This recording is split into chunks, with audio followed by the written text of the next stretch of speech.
Hello everyone, welcome to my channel. So as you all know कि अभी सिर्फ RBI assistant का notification out हुआ है और उसमें जो मेरे स्टेट यानी एमपी की जो वैकेंसीज है आई थिंक जनरल के सिर्फ 20 ही हैं या 21।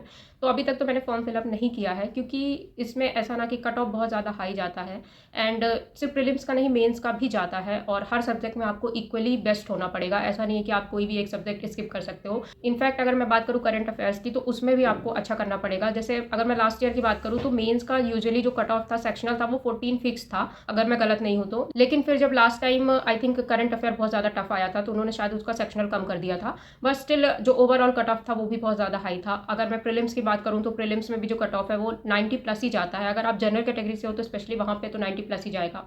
अब जब वैकेंसी इतनी कम है, अगर बाकी स्टेट की मैं बात करूँ तो सिर्फ महाराष्ट्र में बहुत अच्छी वैकेंसीज है, उसके अलावा कहीं भी नहीं है और कभी नहीं आती है। ऐसा नहीं है कि इस बार ही नहीं आई है, इतनी ही वैकेंसीज आती हैं बाकी स्टेट में। और हिंदी स्पीकिंग स्टेट में क्या होता है ना कि बहुत ज़्यादा प्रॉब्लम होती है। लाइक बहुत सारे लोग हैं जिनको हिंदी ऑलरेडी आती है, लेकिन हमें ऐसा नहीं है कि हमें दूसरी लैंग्वेजेस आती है। हम सिर्फ अपने स्टेट से अप्लाई कर, और यहाँ ऐसा है कि कंपटीशन बहुत ज़्यादा हाई हो जाता है इस कारण से, क्योंकि दूसरे स्टेट के तो हिंदी स्पीकिंग में कर देते हैं लेकिन हम नहीं कर पाते। एलपीटी इसका बहुत ज़्यादा टफ होता है। मैं ये नहीं बोलूँगी कि आप क्वालिफाई नहीं कर सकते हो, बट हाँ आपको प्रैक्टिस की ज़्यादा नीड रहेगी। ऐसा नहीं है कि आप थोड़ा बहुत ही प्रैक्टिस कर लोगे, क्योंकि मैंने यूट्यूब पे भी कुछ वीडियोस देखे जिन्होंने अपना एक्सपीरियंस शेयर किया था कि एलपीटी इसका ईजी नहीं होता, तो हमें इतना लाइटली नहीं लेना चाहिए। तो ऐसा भी नहीं है कि मैं किसी ऐसे स्टेट से अप्लाई कर दूँ जहाँ ज़्यादा वैकेंसीज है तो वो वर्थ इट नहीं है। ऑलरेडी हिंदी स्पीकिंग स्टेट्स में कंपटीशन बहुत ज़्यादा हाई होता है। तो अभी मैं सोचूंगी, अभी मैंने अप्लाई नहीं किया है, लेट्स सी क्या होता है। अगर मैं करूँगी तो मैं आपको इन्फॉर्म कर दूंगी वीडियो के थ्रू कि मैं अप्लाई कर रही हूँ या नहीं कर रही हूँ। और साथ में मुझे एक सजेशन भी चाहिए था। मैंने सोचा कि अभी क्योंकि मेजरली एग्जाम नहीं है तो मैं सोच रही हूँ कि जैसे आपको पता ही होगा कि मेरा मेंस का जो क्वांट है वो बहुत अच्छा नहीं है, तो मैं सोच रही हूँ मैं उसको अच्छा करूँ।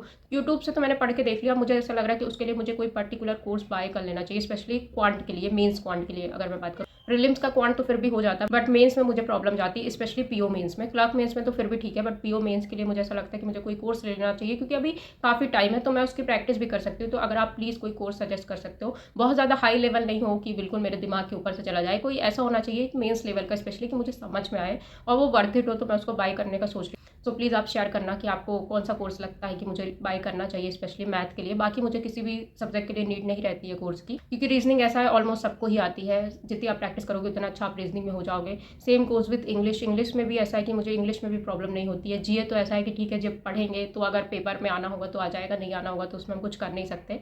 तो जीए भी ऐसा ही हो गया है। बट क्वांट ऐसा है कि जिसकी मैं प्रैक्टिस अगर मैं कर सकती हूँ तो उसमें मैं अच्छा स्कोर कर सकती हूँ। तो मैं सोच रही थी कि मैं कोई कोर्स बाय कर लूँ। अभी तो लाइफ में ऐसा ही चल रहा है, कुछ खास चल नहीं रहा कि क्योंकि जब एग्जाम एकदम लाइन अप होते हैं ना तो आपको एक अलग सा मोटिवेशन आता है, वो पूरा शेड्यूल दिन का फिक्स हो जाता है। लेकिन अब जब एग्जाम नहीं है, वो ब्रेक हो जाता है ना पढ़ाई से, तो फिर उसको कंटिन्यू करना बहुत मुश्किल होता है। तो वही मैं सोच रही थी कि मैं कोई अगर कोर्स ले लेती तो मैं उसकी प्रैक्टिस अच्छे से कर पाऊंगी और हो सकता है उसमें अच्छा इंप्रूवमेंट हो जाए नेक्स्ट जो भी एग्जाम्स होंगे उनके लिए। अब लेट्स सी क्या होता है। और यही अपडेट, अभी ज़्यादा कुछ तो चल नहीं रहा था तो मैंने सोचा मैं एक वीडियो बना के शेयर कर देती हूँ। सो यही है अपडेट। तो मिलते हैं नेक्स्ट वीडियो में। Okay bye.